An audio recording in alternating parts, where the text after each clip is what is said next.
Ladies and gentlemen, good day and welcome to the Q4 and FY21 earnings conference call of Entertainment Network India Limited. Joining us on the call today are Mr. Prashant Pandey, Managing Director and CEO, Mr. N. Subramanian, Executive Director and Group CFO, and Mr. Sufal Agarwal, Financial Controller from Entertainment Network India Limited. As a reminder, all participant lines will be in the listen-only mode, and there will be an opportunity for you to ask questions after the presentation concludes. Should you need assistance during this conference call, please signal an operator by pressing star then 0 on your touchtone phone. Please note that this call is being recorded. I now hand the conference over to Mr. Prashant Pandey. Thank you, and over to you, Mr. Pandey. Thank you, Aisha, and welcome to this investor call, dear investors. My apologies at the beginning for a 2-minute delay in the start of this call. I hope we will be able to cover up this little delay that has happened. Today I'm going to talk to you about a few important things because this quarter has been a little exceptional, as you would have noticed from the results that we put out. So I'm going to talk very briefly about the performance of the company. Then I'm going to talk about the resilience that ENIL has demonstrated over the last 4 quarters. Then I'm going to talk about the impairment that we have taken because I'm sure you'll have questions about that. And finally, I'm going to talk about our expansion plans and where we plan to use our cash, and we can cover subjects like dividend over there as well. So let me get started with the performance of the company. Now, you're aware that the radio sector, the print sector, the out-of-home sector, and even partially the television sector, they have been badly hit by the pandemic. This is not news to you, so I don't want to dwell too bad. The very fact that our revenues are down 34% compared to last year is bad news enough.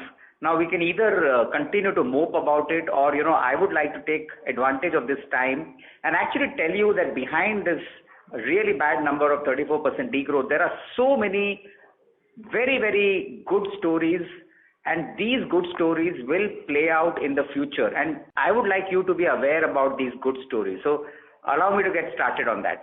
Now, while the revenue fell by 34%, like I mentioned, the EBITDA has actually grown by 19.2%.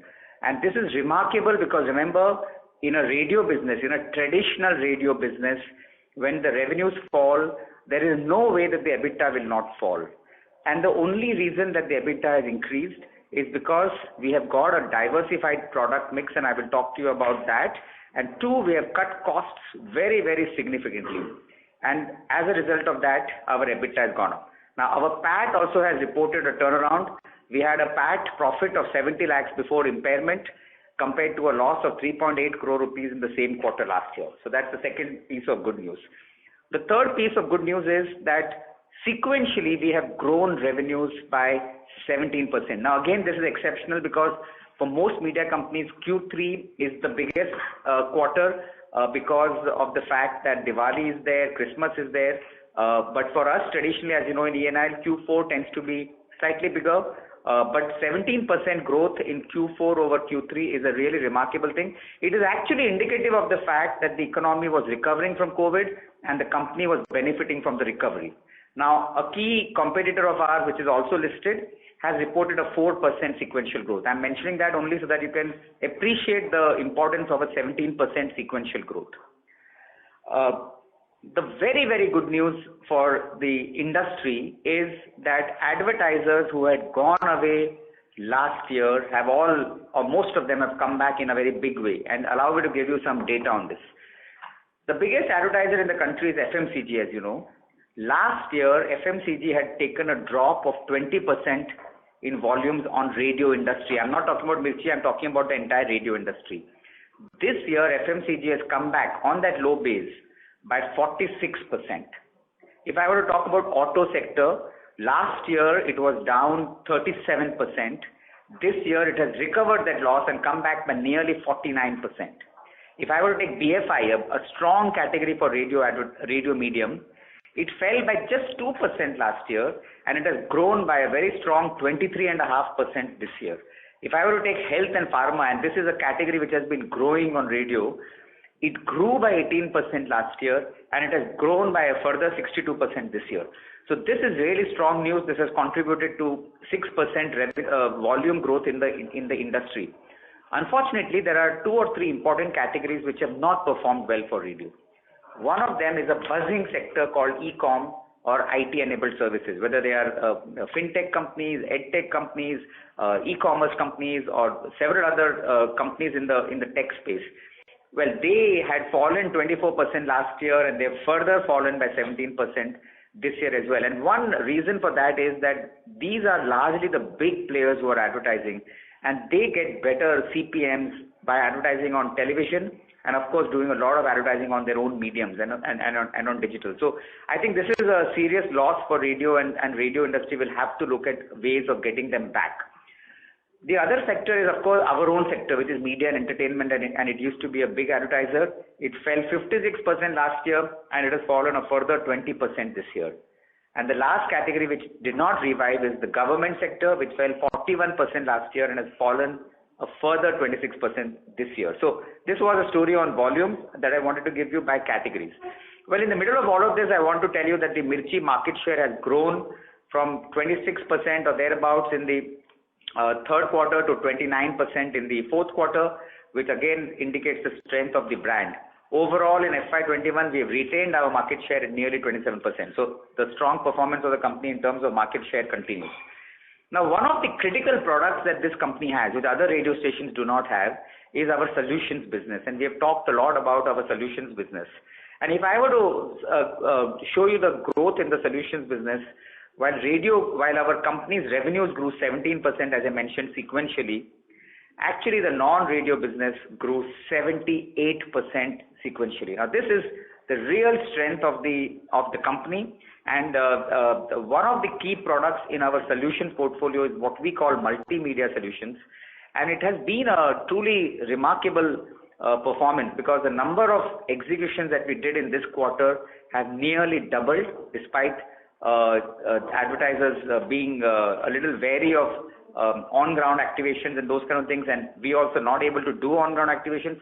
Despite that, the number of activities we have done has doubled from 75 to nearly 150. Our revenues fell by 26%, but the EBITDA margin has actually grown by 14%. So this tells you that the solutions business is now become a very profitable part of the Mirchi portfolio. The EBITDA margin has grown from 48% last year to 73% in this quarter. So that is truly a remarkable performance on our main product in the solutions portfolio. One of the reasons for the growth in margins is that the share of digital revenues has grown from 9% to 21%. And that, I think, is the reason why we have so much confidence in our future. Now, one of the other ways to look at this is to look at it in terms of the contribution of the radio business and the contribution of the non-radio or the solutions business towards our EBITDA. Well, out of 16.2 crore rupees of EBITDA that we declared, as much as 12.3 crores has come out of our non-FCT or non-radio businesses. That tells you how strong this portfolio has become because of the margin enhancement that we have been able to take on that. Similarly, in our television properties business, we did all the exhibitions. We did the Mirchi Music Awards, we did the Mirchi Cover Star, we did the Mirchi Top 20. We have done all the activities that are there in the calendar, and we have actually been able to increase our margins over here from 15% to 32%. You will notice the constant focus of the company on enhancing margins, and that is something which we will carry forward into the future as well. Now, the thing which gives us a lot of delight is the share of digital revenues in our overall revenues. And digital, as you know, is a part of our solutions portfolio, and the solutions portfolio did approximately one-third of revenue, contributed to one-third of the company's revenue. Of that 33% that solutions contributed, almost 11.5% of the company's total revenues came from our digital products. Now, 11.5% is a big number, because I remember just about 2 years back, I used to talk about digital being 2% of our company's revenues. That 2% has grown to 11% in just 2 short years, and the pandemic has really helped us along in that direction. It is our belief that in another 3 years' time, this 11% share will climb to anywhere between 25 and 30% share of the company's much larger revenues that we expect to have in FY24. So basically, the company is now well entrenched in the digital space. It is no longer a novice. It is no longer a small startup. It has tremendous assets, and it is now building very strongly on these assets in the coming 3 years. You already know about the great story on royalty. We won a very tough battle in the IPAB last year, and as a result of that, the benefits have flown into the company's P&L in this quarter, where the royalty costs are down by and license fee costs are down by 2.5 crores. In full FY21, they are down by 9.5 crore rupees approximately. So that's another great story. This again will continue into the future. And to summarize, the overall cost focus of the company has been very strong. In FY21, our HR cost was down 31% over FY20. In our rent was down 16%. And here is an insight for you. While our rent was down 16%, you know that it takes longer to renegotiate rent deals. So next year in FY22, on the FY20 base, we are expecting the reduction in rent to be 20%, which means actually the rent saving is increasing in FY22 compared to FY21. Electricity was down 25%, administration was down 26%, marketing was down 69%, travel was down 90%, and provision for doubtful debt was also down 70%. So basically, we have managed to control our costs in a very effective way. In the full year, our costs are down by almost 90 crore rupees. And we are expecting that we will be able to retain a large part of this cost saving in FY22 as well. In fact, we should be able to retain as much as 70 crores out of compared to our FY20 numbers. Compared to our FY20 numbers, we were 90 crores down in FY21. We hope that we will be able to keep this cost down to approximately 70 crores compared to FY20. So the pressure on costs will be maintained, and it will be maintained in the future as well. Some of the changes we have done are structural changes, and they have long-lasting impact. For instance, we now work with a much smaller team, and that smaller team is now increasing its productivity using several IT tools. So this is as far as the good points were concerned. I would like you to make a note of it, because these good points will continue into the future even after the pandemic is gone away and even after the business has recovered. Now coming to the point on resilience. Now Resilient is a company which is able to get up on its feet as soon as the opportunity arises, and it has not been debilitated by the pandemic. Well, here is some evidence for you. If you look at our revenue growth from Q1 to Q4, 36 crores, 47 crores, 84 crores, 99 crores. So it's a continuous growth in revenues over the 4 quarters. Now look at the EBITDA numbers of the company. Well, it was minus 34 crores, minus 15 crores, plus 16 crores, and yet another plus 16 crore in Q4. So again, you'll see that at the EBITDA level as well, in FY21, as soon as the market started opening, this company was back on its feet and retaining and regained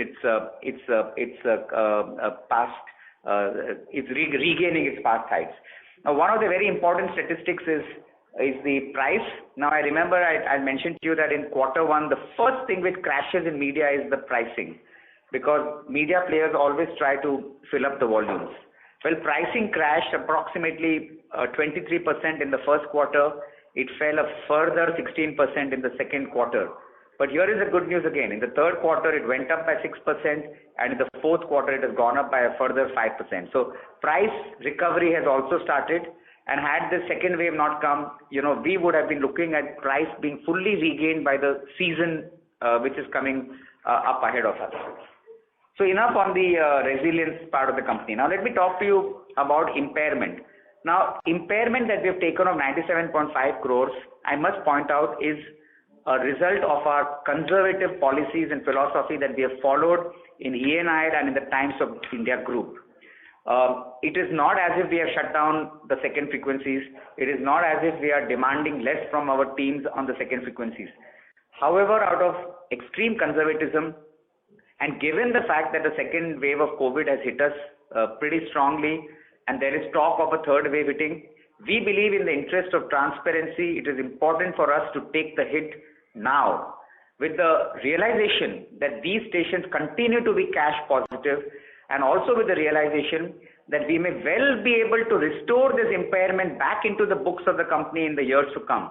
And it is not impairment of the type that you've seen happening typically in industry, which is that it is a permanent impairment.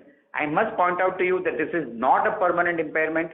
We expect to be able to redeem or recover much of this impairment in the months to come. There is no further downside. There is only upside. So that's what I wanted to say on impairment. And finally, on the whole subject of dividend and returning cash to shareholders, well, I wanted to tell you that, when I look at Mirchi, and when we talk to the team inside our company and we talk to our board and we talk to our chairman, I realize that Mirchi is a very young company. It is a dynamic company. It has a huge brand. It has a passionate team. It has great consumer equity. And there is no reason why the Mirchi brand should be linked to the radio space. Now, you are well aware about this and we have spoken about it. In fact, we even dropped radio from our logo some time back. We have been producing a lot of non-radio content over the years. We produce video content, we produce original content, we produce podcasts, we produce on-ground IPs. We have been producing a lot of content apart from radio. But the one thing that we have decided to add now is creating and setting up for ourselves a digital platform, or our own web and app platforms are being created as we speak. And hopefully by the end of this calendar year, we will be able to make a big launch of the Mirchi digital platforms. Now, what is the reason for creating the digital platforms? Well, so far we have been largely a content company.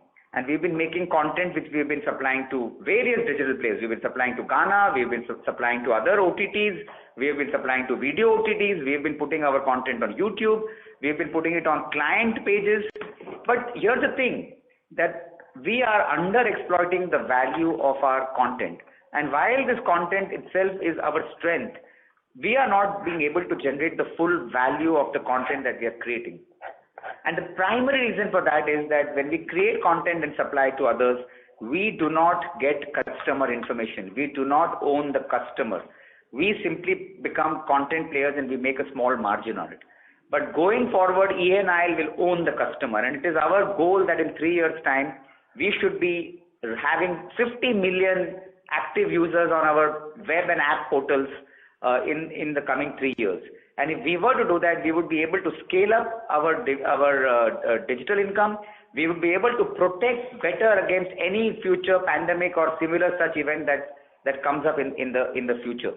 So that is a key thing. We plan to invest a substantial amount of our cash in our own domestic, in our own homegrown platforms, like I mentioned to you. We also have active plans to get into new businesses in the D2C space, where we don't depend on advertisers for our revenue, but we depend directly on customers. And when customer spending happens, then the company gains from that. So we have active plans to get into that.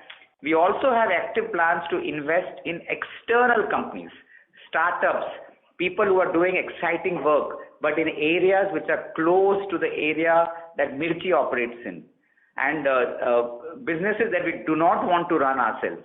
I mean, just to give you an example, let's say there is a person who has an idea about providing music DJs to birthdays and events and weddings and all of those kind of things. Now, this person has ideas, but what we have is relationship with the music industry. We have brand, we have technology, we can create platforms, and we can bring in a lot of value to this particular process. But we cannot run the business, nor do we want to run the business. Well, this is a classic kind of an investment that we will consider. And we have already been looking at various such opportunities outside of ENIL, and we plan to invest in maybe 10, maybe 15, maybe 20 such opportunities in the coming 3 years to come. And we will put our cash to work in these areas. And as you know, these are businesses which are growing very rapidly. These are businesses which are highly valued by investors. In fact, it is one of the discussions we are having is about putting these businesses in our subsidiary, which, as you know, we continue to operate. We plan to get external investors in our subsidiary company. So we should be able to generate a far stronger valuation for the company and for our investors on the back of the cash that we will invest in the expansion purposes. That said, our commitment to giving shareholder returns remains. We will give it in the form of the 10% dividend that we have announced again for the year, and more importantly, through the returns that we will generate through our investments. So these are the points I wanted to talk about. I'm sorry I've taken a little longer than I should have, but Aisha, I would like to open the floor up, and you can ask questions to me or to Subbu and to Sufal as well. So please start. Thank you very much. We will now begin the question and answer session. Anyone who wishes to ask a question may press star and 1 on your touchtone telephone. If you wish to remove yourself from the question queue, you may press star and 2. Participants are requested to use handsets while asking a question. Ladies and gentlemen, we will wait for a moment while the question queue assembles.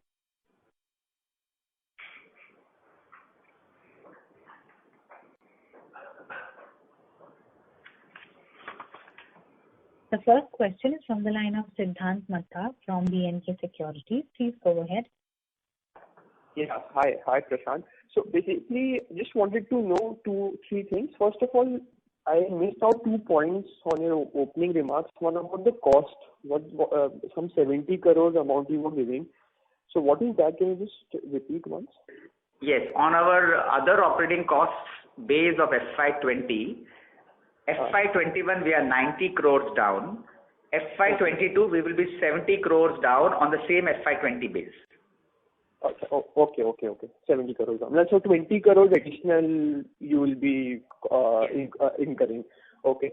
And second point on this, basically on this impairment, can you just again explain in simple words what has been done with this impairment? So basically you had some second, and what I understood is that you had some second frequency music channels, video channels, which so what is that? I just didn't get some. Okay, so Siddhant, we run 2 radio stations in some of the major metros, like in Ahmedabad or in Pune or in other cities, right? And we call it Mirchi Love. That's the brand name in these cities. Now, they were doing fine, and listenership was growing, revenues were growing, and everything was on track. However, because of the pandemic, over the last 1.5 years or so, what is happening is that the advertiser is choosing to focus his spending on the main brands. So Radio Mirchi is getting the advertising. However, the Mirchi Love frequencies are not being able to get the support of the advertisers. So what it has done is that it has created a stress in the revenues on that business, and we expect that it could possibly continue for another 12 months or another 18 months, depending on how long the pandemic lasts. Now, what that does is that if you were to look at the future cash flows and discount it back to today, then it reduces the value of that particular second frequency business. We have factored that in, even though, like I mentioned, that in future the markets may reopen and we are confident that these businesses will start generating more revenues. But out of conservatism, we have taken the impairment today. Okay. Thank you. And just about this digital business which you're talking about in the solutions business. So basically, from your previous call, there were 3-4 segments in the solutions business. One was the on-ground activation where you had all these music concerts and Mirchi Music Awards and everything. Then second was the digital space which you have entered, which has contributed around 21% of your revenues for this year or for this quarter. And what are the other segments? Well, our solutions business has multiple products. One of them, like I mentioned to you, is what we call multimedia solutions, where we develop ideas for clients and use multiple media vehicles. Another business is our television IPs business, where we create content like Mirchi Music Awards, etc. A third part of our business is our on-ground activations business, where we again create IPs like we've got the Rock and Roll and Mirchi Neon Run and so on and so forth. None of that happened this year. Then we also have a concerts business where we create on-ground concerts for for people who love music. Then we have a digital business where we create original content, where we create social media content, where we create solutions for clients using the plain old telephone system. So all of this is part of that thing. So all of this put together is what we call our solutions business. With it, and these are the products that I mentioned to you over there. Okay. So it's multimedia business, the concerts business, then there's a digital business, then there is the on-ground activation, and what was the fifth one which has a multi Television IPs, television impact properties. television IP. Okay. And so how do you, what is your FY22 outlook on this? Siddhant, I will request you to come back on the queue because you've asked 3-4 questions, so I will open the line up for us. Thank you. The next question is from the line of Jinesh Joshi from Prabhudas Lilladher Private Limited. Please go ahead. Thanks for the opportunity. Sorry for harping on this question again with respect to impairment. I know you have kind of explained that in detail, but just for my understanding, you mentioned that the future cash flows from these frequencies can be lower because of COVID. And does that mean that we will not be able to recoup our investment in the second frequencies, and hence we have taken a impairment? Is that the correct way to look at it? Jinesh, you're right, because what it means is that with lesser future cash flows coming as per our current projections, when we recover the money, like I mentioned to you, there's a cash positive in the future as well. But when we start to discount it to our current price, then the returns are less than what we would like it to be. So that creates the impairment. So we have internal hurdle rates that we evaluate our investments on. When it goes below that hurdle rate, we create an impairment out of it. Okay. So Jignesh, let me explain. These are out of our batch 1 assets, right? When we bid for batch 1 assets, we expected a return in the region of about 13 to 14%, right? It would have been higher if we had not paid more money for Bangalore. Based on the performance of the last few years and also our expectations from these frequencies over the future, we realized that this would be low single digit, right? So what we have done is that since it's below our threshold, we have looked at the threshold IRR that we want from these assets, and then we have discounted those cash flows at those IRR rates. And that has led us to this impairment number of 97.5. So if your question is that without the impairment, would we have recovered the capital? Yes, we would have recovered the capital. But we would not have recovered capital with good returns. So at least going forward, what happens is that, we will have a good IRR on the investments, investments that we have in our balance sheet, excluding the cash component. The cash component returns will come in when we deploy these in digital assets, as Prashant explained earlier. Is that clear, Dinesh? Yes, sir. Thank you so much. So one last question. If I look at our FY20 revenue base, we were at 540 crores. Now, obviously, 21 got impacted by COVID, and I think 22 will also have an impact of COVID. But do you think that in FY23, we will be able to achieve our FY20 revenue base of 540 crores, or you think that even that figure can be challenging in next 12 to 18 months? Jinesh, if I could answer that question, I would be eligible for the Nobel Prize or for the Padma Bhushan or something, because nobody has the answer to that question, because nobody knows whether there will be a third wave or there will be a fourth wave or not. So let us assume for a moment, and that is our assumption, that with vaccination drives going up and all of those kind of things, we do not have a third wave and the fourth wave.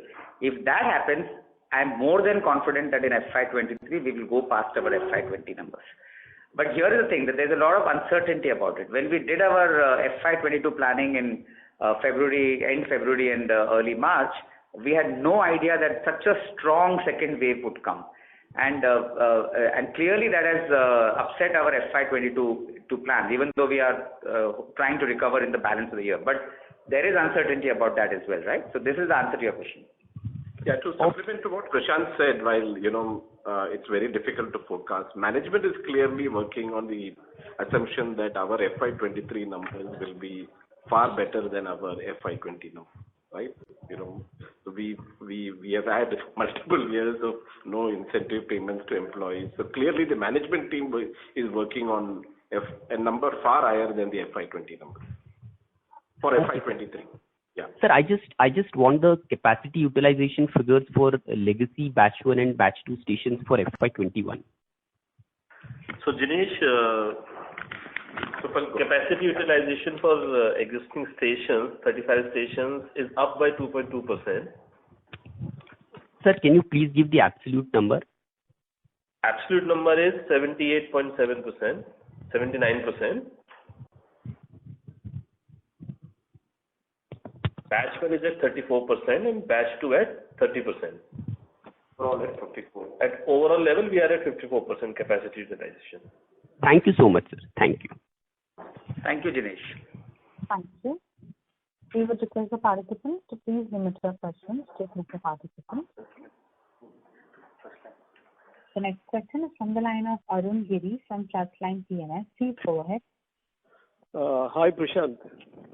Hi, Arun. Very nice to talk to you. Good afternoon. Very good to see a big traction in the digital assets. And also it's great to see your confidence that it will go to 25% of the revenues in next 2-3 years. So congratulations for that. My question is, now you have in the digital, in the entire solution business, you have multiple components, digital and then multimedia solution, and then you have concert and plus IP business and on ground. Now this multimedia plus digital together, digital, I know it is about 11.5% of the revenues for the last quarter. So if we include multimedia solution, together what would they constitute? Well, in this quarter, it was 34%. The overall solutions bucket contributed about 34%. Okay.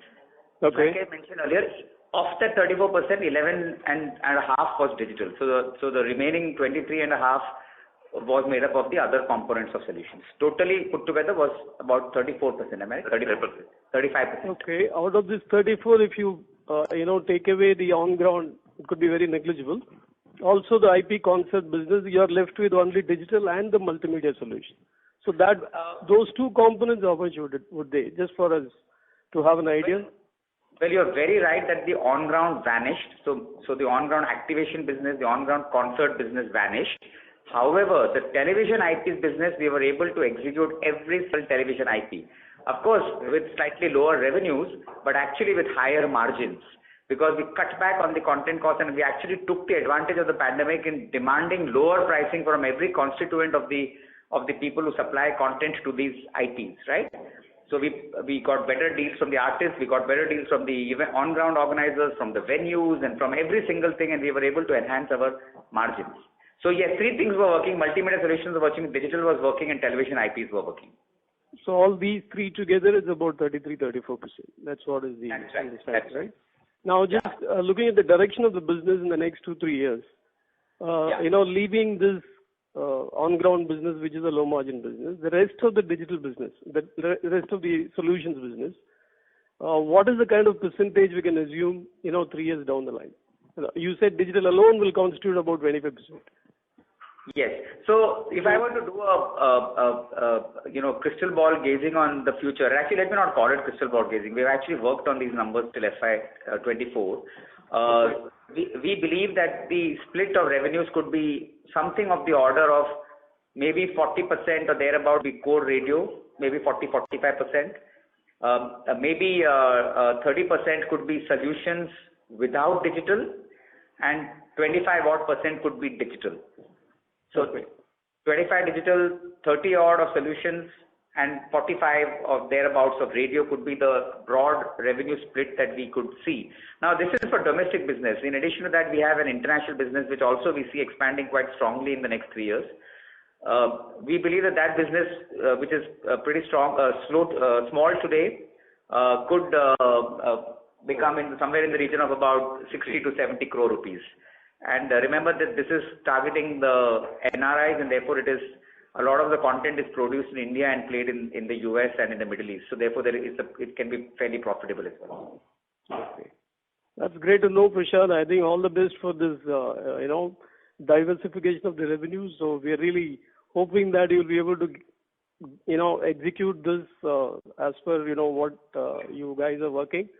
So that is something very interesting in terms of how the company is transforming from a pure play radio to, digital kind of solutions business. Exactly. The other thing, Prashant, please. Well, the other thing that you will notice is that the profile of the company's employees is changing, the brand has changed, the news that it is making in the market will change in the months and years to come ahead. So this will be a digital first company in 3 years' time. That's great.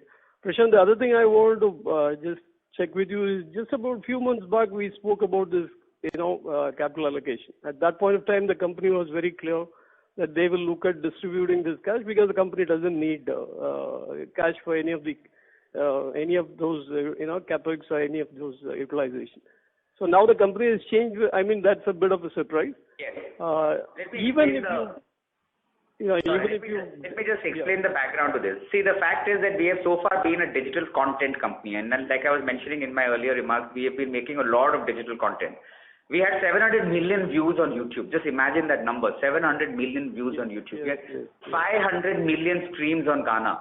We are just making content for other platforms and they are taking the value of it, right? So, when you begin a transformation, you always begin with small steps. So I would like to justify this by saying that, okay, we were testing our hands on the content piece of it, but now we have proven our credentials over there. Now, when we launch our own platform, we start owning the customer. And we are able to then not only generate more revenues for ourselves, but very, very importantly, when you own the customer, you retain all the value that you generate for yourself. So like I mentioned, many of these investments in the digital side will be in our subsidiary company, and we will seek investment from external investors who know how to value digital companies. So, and that valuation benefit in the subsidiary is also for the shareholders of ENIL to benefit from. So this is the reason why this has changed. And of course, the whole pandemic scene has completely fast-forwarded our thinking on this subject.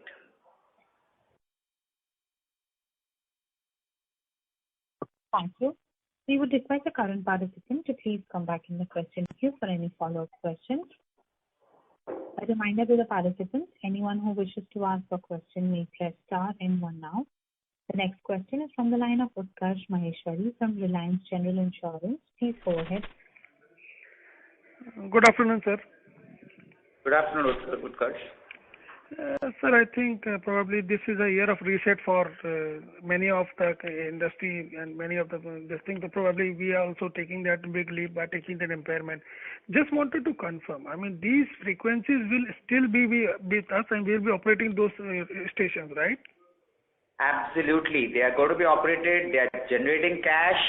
They were making lesser returns because of the pandemic, so we have reset and taken the impairment. So the only line which will see some impact... I'm hoping that we'll be able to recover some of the impairment in the future. Okay. So the only line of the cost item should be like depreciation, which will be actually coming down relatively, right? Yeah, right. You're right, Utkarsh. We expect our depreciation numbers to come down by 10 crores next year and, by around the same numbers going forward because of this impairment. So this is only an accounting entry. It doesn't alter cash flows. Yeah. I mean, I just missed out the opening remark regarding the color of the market, how the market is shaping up. So if you can just elaborate a little bit, that's about it. Utkarsh, there are more than 110 people on the call, so I will request that we connect later so that I don't have to repeat the points now, okay? Okay. And lastly, I mean, after this impairment, there is nothing left to be seen as a part of this reject, right? Well, no, we don't see anything at this point in time. However, remember the process of impairment means that you evaluate every year. Every year, right. That is fair. We will evaluate every year, but we don't see anything else coming up in the future. Fair point. Thanks. Thank you, Utkarsh. Thank you. The next question is from the line of Rohit Poti from Marshmallow Capital. Please go ahead. Thank you for the opportunity.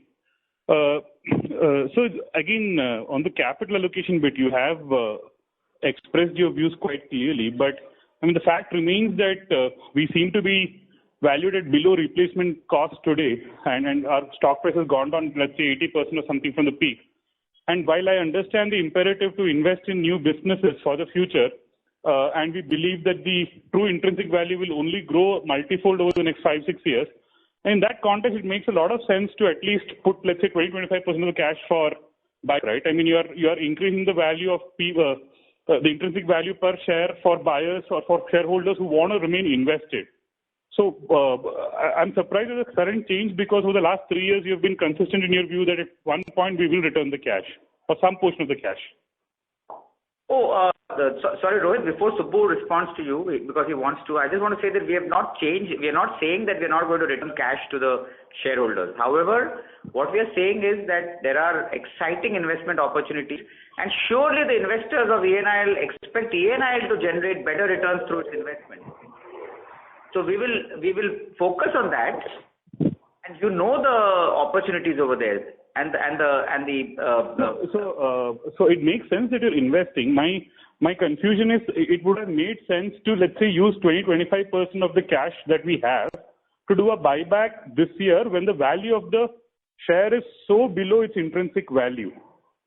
So Rohit, you would have noticed from the investor presentation, I think we put it over there, that against a normal cash generation of about 100 crores a year that we do, this year there has been a small depletion, right? So there's been a small negative, I think maybe 9 crore rupees. So this year has put a lot of pressure on the cash position and our cash forecasts that we had in the company. And hence the things that that you're talking about, which is returning money at this point in time, is probably not the right time to do it. This is the time when we should be investing the money and protecting the company in case another round of pandemic attacks happen in the next 12 months. Nobody can say no to that.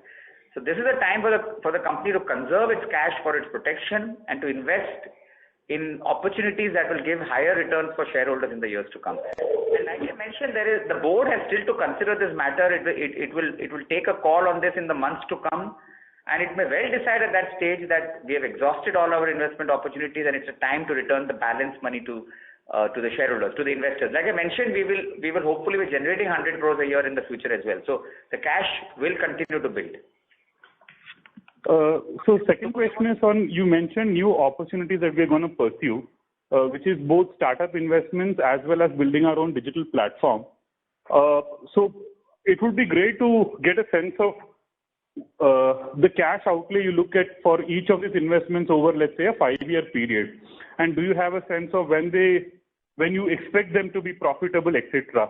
Now, the reason I ask is, from my understanding of the space, and I've been following a few of these even private companies, is that I don't think any of them has been, or maybe one or two of them only have been able to figure out a subscription model for India or a profitable digital model in India as far as a subscription model is concerned. So if you could talk about the business model more in depth that you're looking at also would be helpful. Well, Rohit, okay, I'll just tell you very briefly before we move on. See, Rohit, when you set up your own platform, many areas of opportunity open up. You're mentioning about subscription. That certainly is one of the opportunities that one can look at. I mentioned the Spellbee competition, where we can try converting it into a game, putting it on the platform and trying to enlist subscribers to that service. There are many other entertainment products that we can put out, and we can use the freemium model to get subscription revenue. So that is certainly one of the routes which is open once you own a platform and once you own 50 million customers.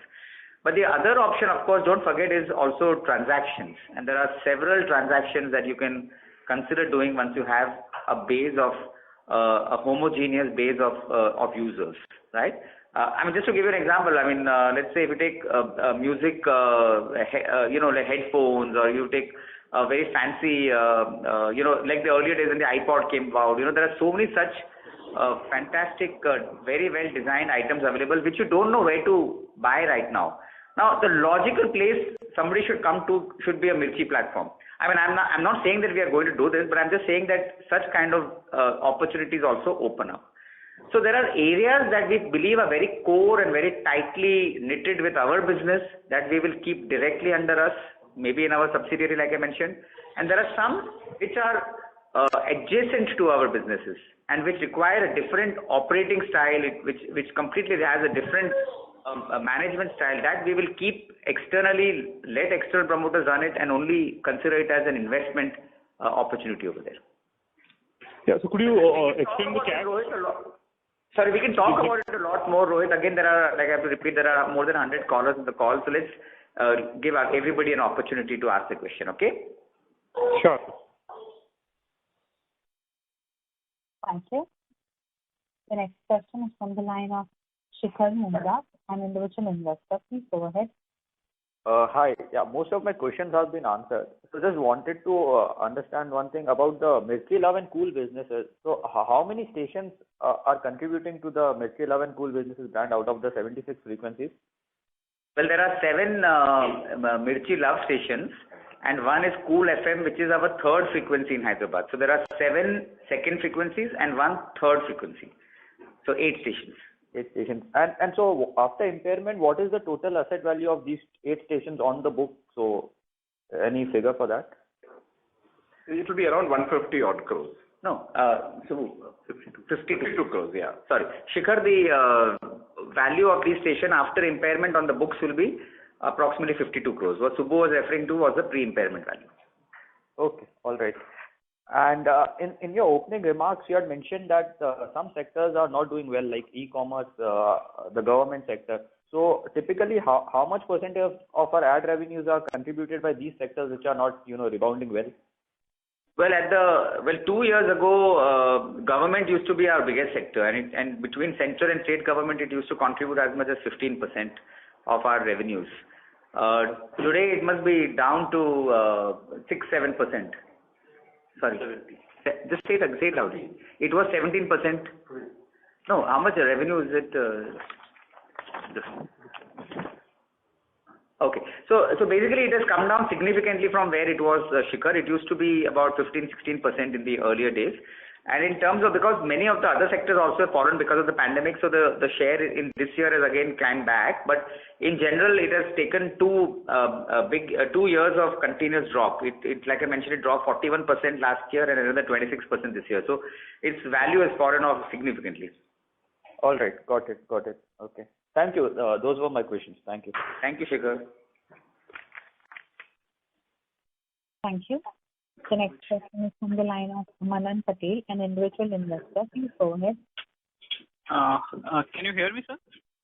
Yes, we can. Thank you for the opportunity, sir. And first of all, I would like to congratulate you all on the fantastic work that you have done in terms of cost cutting. So many congratulations there.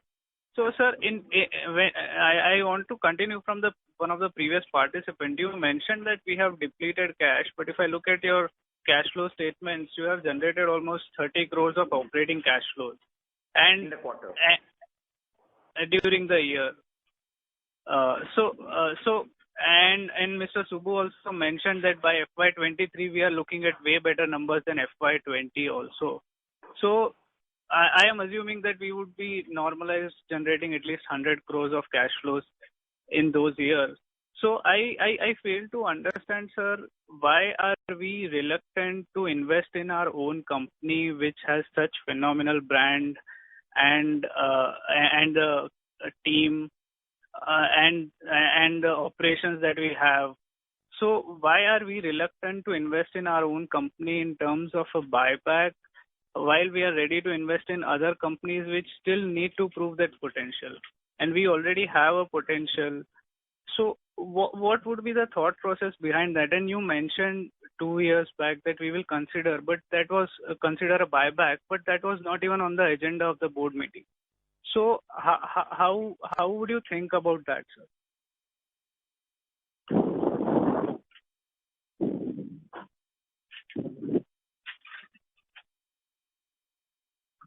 Hello.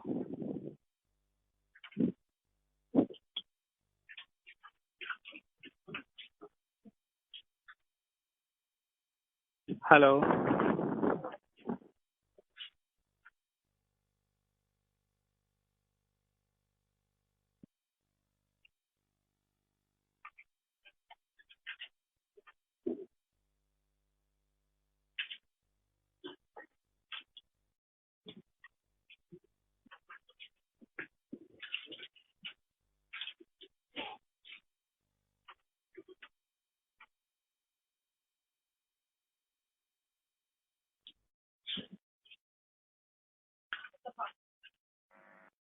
Hello. Hello. Yes. I want to join Easy Trip Planners. No, Mirchi, ENIL. Sorry. Hello. Hello. I want to join Easy Trip Planners full year. Um,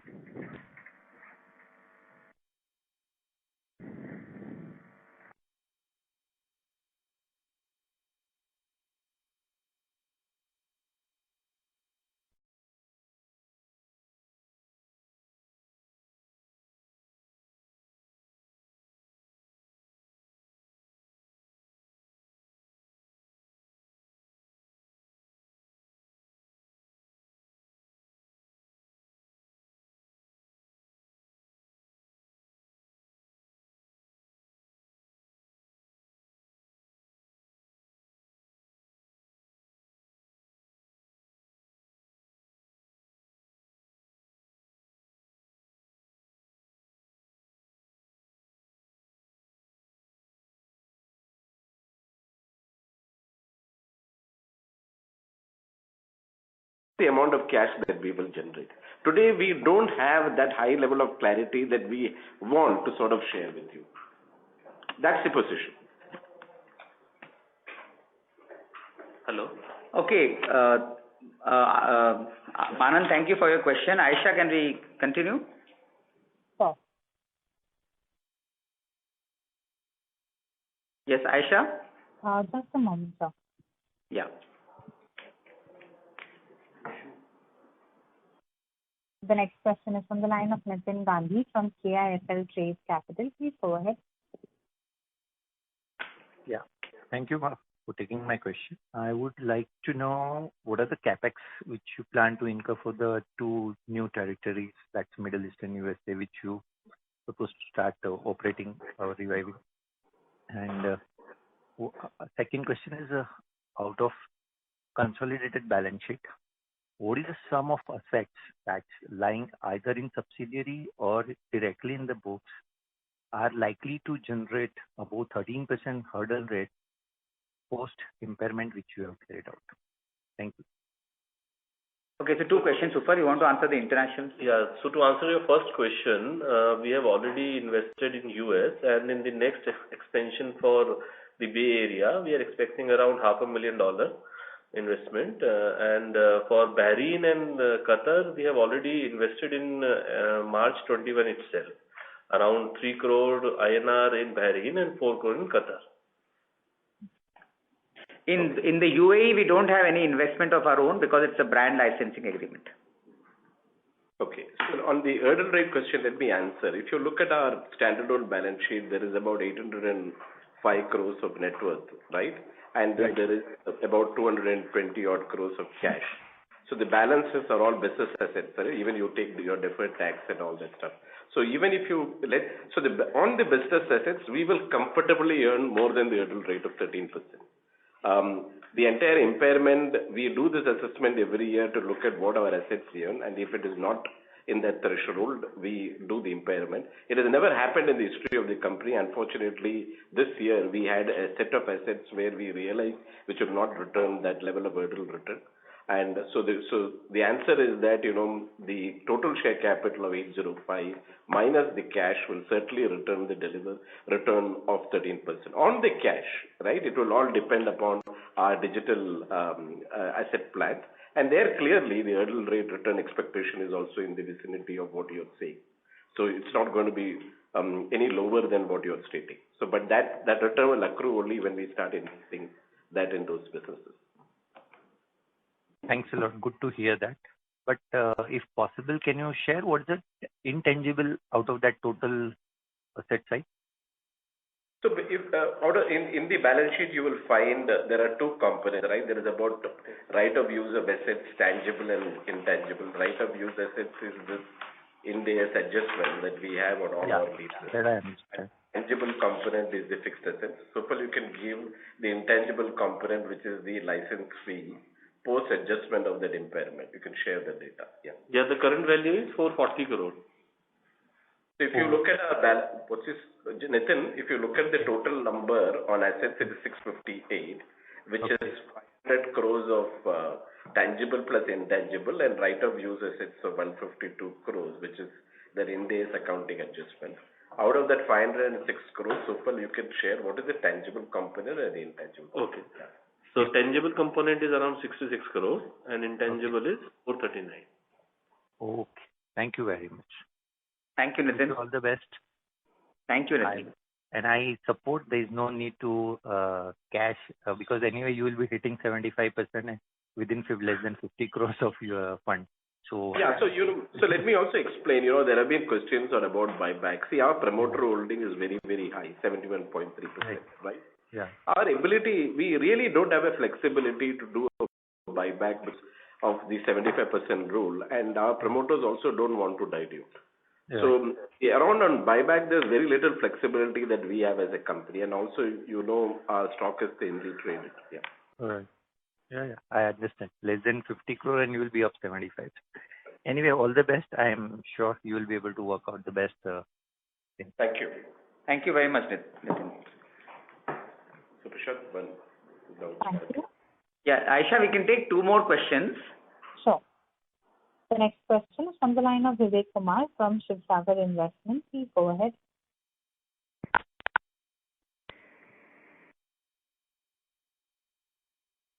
Vivek, your line is in talk mode. You can go ahead, please. My questions have been answered. Okay. Thank you, Vivek. Can we have the last question then? The next question is from the line of Rohit Poti from Marshmallow Capital. Please go ahead. Thank you for the follow-up opportunity. So just curious to know on the new initiatives that we are beginning, what is the cash investment or what is the investment that you're looking at over the next few years? And if it's not planned out yet, by when can we expect a more detailed presentation on the same that we intend to do? We'll be able to give you some sort of a flavor by the next board meeting.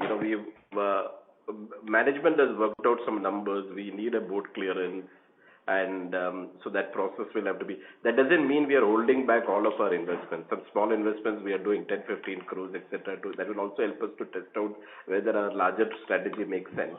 But I think we'll be able to give you a lot more color than what we have done in this meeting in the next conference call. So would it also be possible to give a more detailed presentation on the business model as well? Prashant?